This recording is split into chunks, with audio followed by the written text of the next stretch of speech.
Recent டைம்ல பயங்கரமான ட்ரெண்டிங்ல இருக்கிற அரட்டை ஆப் வாட்ஸ்அப்பையே அழிச்சிருமான்னு பார்ப்போம். இது நம்ம ஒரு ஜோகோட ஓன் ஆப். இது இப்போதான் லான்ச் ஆச்சான்னு கேட்டா இல்ல, 2021 லான்ச் ஆச்சு. ஆனா இப்போ ஏன் ட்ரெண்ட் ஆகுது அப்படின்னு யோசிக்கிறீங்களா? அமெரிக்காவுக்கும் நமக்கு இருக்கிற வாக்கியா தகராறுனால நமக்குன்னு ஓனா ஒரு சோசியல் மீடியா ஆப் வேணுங்கிறதுல தான் இது ட்ரெண்ட் ஆயிருக்கு.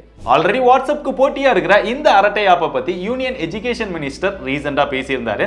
இதனால டெய்லி 3000 சைன் அப் இருந்தது, சடனா 3 லட்சம் சைன் அப்பா இன்க்ரீஸ் ஆச்சு. நாமளும் நம்ம நாட்டுக்கு சப்போர்ட் பண்ணுவோம் அப்படின்னு நினைச்சு இந்த ஆப்பை இன்ஸ்டால் பண்ணி பார்த்தா எனக்கு தெரிஞ்ச யாருமே உள்ள இல்ல. யாருமே இல்லாத கடையில நாம எதுக்குடா டீ ஆத்தணும் அப்படின்னு தான் தோணுச்சு. இதுல கிட்டத்தட்ட பெரும்பாலான வாட்ஸ்அப் ஃபீச்சர்ஸான சாட் பண்றது, ஸ்டேட்டஸ் வைக்கிறது, மீட்டிங் அட்டெண்ட் பண்றது, கால் பேசுறதுன்னு எல்லாமே கொடுத்துருக்காங்க.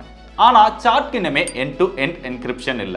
சடனா யூசர்ஸ் அதிகமானதால யூஐ யூஸ் பண்றதுக்கு நல்லா இருந்தாலுமே ஏகப்பட்ட கிளிச்சஸ் இருக்குது. வாட்ஸ்அப் கூட கம்பேர் பண்ணும்போது இப்போதைக்கு இது பக்கத்திலே நிக்க முடியாது. இப்படிதான் ட்விட்டருக்கு போட்டியா கூ அப்படின்னு ஒன்று கொண்டு வந்து அது ஆல்ரெடி செத்து போச்சு. அந்த மாதிரி நடக்காம இருக்கணும்னா ஜோகோ அதிகமா உழைப்பு போடணும், நாமளும் அதிகமா சப்போர்ட் பண்ணணும்.